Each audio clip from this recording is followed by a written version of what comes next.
Hi! மாமன் படத்துலேருந்து சூப்பரான ஒரு பாடல் விட்டுட்டாங்க. யாரு வச்ச கண்ணு இது சிக்கலாயி போயிருச்சு. ஸோ செகண்ட் சிங்கிள் இது. ஸோ அந்த சாங்குக்கு தான் இப்போ நம்ம ரியாக்ஷன் பண்ண போகிறோம். ஸோ பார்த்துட்டு வந்துடுமா? ஏன்னா மாமன் படத்தை வந்து ரொம்ப எதிர்பார்த்துட்ருக்குறோம். கிட்டத்தட்ட அந்த ஃபஸ்ட்டு சாங், அந்த ஃபஸ்ட்டு ப்ரோமோ விட்டதுலேருந்து ஆல்மோஸ்ட் தமிழ்நாடே ரொம்ப எதிர்பார்த்துட்ருக்கு. சூர்யா அவருடைய ஓன் ஸ்டோரி மீன்ஸ் அவரோட ஸ்டோரி. பட் தயாரிப்பு மற்றபடி டைரக்ஷன்லாம் வேறு ஆள்கிட்ட கொடுத்துட்டாங்க. ஃபஸ்ட்டு சாங்கு வேற மாதிரி இருந்துச்சு. நான் கல்லாலியே கல்லாலியே அப்படிங்கிற ஒரு சாங்கு செம்மையாக இருந்துச்சு. பட் அந்த பாடல் வந்து 2-3 நாளைக்கு மேலே ஆனதுனால அடுத்த சாங் விட்டுட்டாங்க. ஸோ அந்த சாங்கு வந்து எப்படி இருக்குன்னு தெரியல. சரி, உங்க கூட சேர்ந்து அந்த சாங்கை ஃபஸ்ட்டு பார்த்துருவோம். ஓகே. விழுதே தலை விழுதே. ஓகே. விழுதே தலை விழுதே அப்படின்னு ஆரம்பிக்கும். ஓகே, எப்படி இருக்குன்னு பார்த்து வந்துருவேன். கூட பாண்ட song Lark studio Srikumaran films Raasi படம் ரொம்ப அவ்வளோ எதிர்பார்த்துட்டு இந்த 2 நாள் தானே. விழுதே தல விழுதே தடம் பிரிஞ்சாத பாவம் மரமே விறகாகிடும். தவிப்பேய தவிப்பேய நலனலாத காயும் உறவே மறந்தாவரும். யாரோடு நான் பேசுவேன் குரலின்றியே. நடக்கின்ற நதியாகிறேன் நீயின்றியே. தாயே என் தாயே தனியே நான் இங்கே இங்கே எதிர்பார்க்கிறேனே. அரும்பே என் அக்கா எங்கே நீ எங்கே இங்கே எதிர்பார்க்கிறேனே. யாரு வச்ச கண்ணு இது சிக்கலாயி போயிருச்சு. இந்த வலி தாங்கலையே சீக்கிரமா சேருவோமா. சொந்த பந்த கூட்டத்தில ஒன்ன மட்டும் காணவில்லை.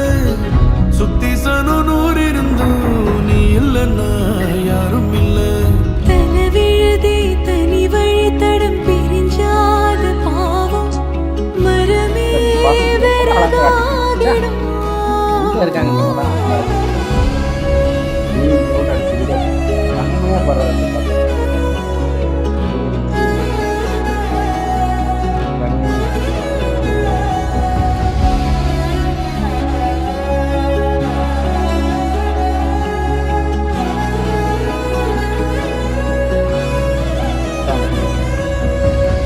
யாரு விட்ட சாபம் இது மானவத்தி போயிருச்சு. கோயிலில சாமி இல்லே தெய்வமா நீ வந்திடம்மா. சொல்லப்பட்ட காயத்துக்கு தள்ளி நிக்க தேவையில்லை.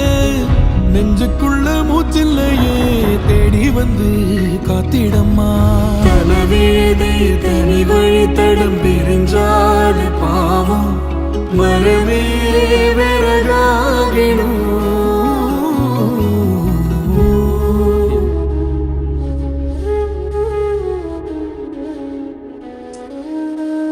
ஹசாம் அப்துல் வஹாப் மியூசிக் ஃபஸ்ட்டு சாங்கும் செம்மையாக இருந்துச்சு. கேட்ட பட் ஆனால் ரியாக்ட் பண்ண முடியல. ஸோ இந்த சாங் வந்து உங்கள் கூட சேர்ந்து கேட்டணும் அப்படின்னு முடிவு பண்ணியாச்சு. அதனால் வேற லெவலில் பண்ணியிருக்கிறார்ல சூரி. கதை வந்து ஒன் லைன் ஸ்டோரி சொல்லும் போதே அந்த டைரக்டர் வந்து அந்த கதையை எவ்வளோ அழகாக மெருகேற்றி சூப்பராக பண்ணியிருக்காரு. நல்லா இருக்கு. எனக்கு அந்த குடும்ப பாங்கான படங்கள்லாம் 90s கிட்ஸு கண்டிப்பாக பிடிக்கும். அதுக்கு முன்னாடி உள்ளவங்களுக்கு 90s கிட்ஸ் வரலும் இந்த ஃபேமிலி ஓரியன்ட் படத்தெல்லாம் அல்டிமேட்டாக பார்ப்போம். ஆனால் இப்போ வர ஜென்ரேஷன்லாம் பார்த்தீங்கன்னா அதுக்கெல்லாம் வந்து பூமருங்கிறாங்க, கிரிஞ்சிங்கிறாங்க, இந்த மாதிரி ஒரு வார்த்தையை சொல்லிட்டு போயிட்டே இருக்கிறாங்க. பட் இருந்தாலும் என்னைக்காவது ஒரு நாள் அவங்களுக்கும் இதனுடைய இம்பார்ட்டன்ஸ் புரிய வரும். சொந்தம் பந்தம்னா என்ன, அந்த உறவுகளுக்கு என்ன அர்த்தம் இருக்குது அப்படிங்கிறத தெரியும். இன்னைக்கு காலப்போக்கத்தில் அது எல்லாமே மாறிடுச்சு. எல்லாம் கல்யாணம் ஆனாலும் தனி கொடுத்தணும். அந்த ஒரு ஒரு இதே பாண்டிங்கே போயிடுச்சு இல்லை. அந்த குழந்தை வந்து பெற்று வெளில வரும்போது தாய்மாமன்கிற உறவு எவ்வளோ முக்கியமான ஒரு உறவு. அந்த தாய்மாமனோட அந்த சீர் அப்படிங்கிறவங்க சொல்லுவாங்க. அது வந்து சீர் வந்து ஏன் இவ்வளோ அப்படிலாம் இல்லை. பட் ஆனால் அந்த சீருக்கு அவங்க கொடுக்குற இம்பார்ட்டன்ஸ், அந்த உறவுக்கு மேலே வச்சுக்கிற அந்த அன்பு அதெல்லாம் வேற லெவலில் இருக்கும். ஸோ அந்த மாதிரி ஒரு ஒரு படத்தை ஒரு மைய கருத்தை எடுத்து இந்த படம் பண்ணியிருக்காங்கன்னா சூப்பராக இருக்கும். இல்லை அந்த படம் கண்டிப்பாக பார்க்கணும். எதை பார்க்குறோமோ இல்லையோ இந்த படத்தை பார்த்தோம். பார்த்ததுக்கப்புறம் பார்ப்பேன். அதுவும் முக்கியமாக குழந்தைகளை அழைச்சிட்டு போய் பார்க்கணும். நீங்களும் போய் பாருங்க. ஏன்னா இனி வரப்போகிற காலத்தில் இந்த மாதிரி படங்கள்லாம் வந்தால் மட்டும்தான் நமக்கு உள்ள குழந்தைகள் நம்ம என்னதான் சொல்லிக் கொடுத்தாலும் சினிமா வந்து மிகப்பெரிய ஒரு இம்பாக்டை கிரியேட் பண்ணும் அவங்க மத்தியில். ஸோ அவங்க மூளைக்குள்ள இந்த மாதிரி ஒரு விஷயங்கள்லாம் உள்ள இறக்கும் போது தான் நல்ல நல்ல விஷயத்தையும் கற்றுப்பாங்க இல்லையா? கெட்டது வந்தாலும் இந்த சினிமா மூலம் ஈஸியாக கற்றுக்குறாங்க. அதே சினிமாவுடைய நல்லதையும் நம்ம சொல்லிக் கொடுத்து தான் ஆகணும். ஸோ அதுக்கு இந்த சினிமா மிகப்பெரிய ஒரு விஷயமா அமையணும். அதுக்கு இந்த மாதிரி சூரிய இந்த மாதிரி ராசிக்கிரன் இவங்கெல்லாம் வந்து ரொம்ப இம்பார்ட்டன்ஸ் கொடுத்து நம்ம கதையை சூஸ் பண்ணி பண்ணணுங்கிறது தான் என்னோட ஆசை. ஸோ உண்மையிலே சிவகார்த்திகேயனுக்கும் இதுக்கு வந்து உண்மையிலே சொல்லியே ஆகணும். ஏன்னா அவரும் இந்த மாதிரி கதை உள்ள படங்களை தான் அதிகமாக சூஸ் பண்ணுவார்.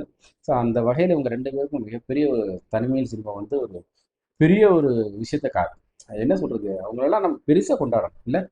ஓகே கைஸ், பேசுனா நான் வந்து ரொம்ப இந்த மாதிரி இப்போ ஃபேமிலி ஓரியன்ட் பேசுனா நான் மட்டும் பேசிகிட்டே இருப்பேன். அவ்வளோ பிடிக்கும் எனக்கு. ஸோ நெக்ஸ்ட் ஒரு வீடியோவில் திரும்ப சந்திச்சுட்டே இருப்போம்.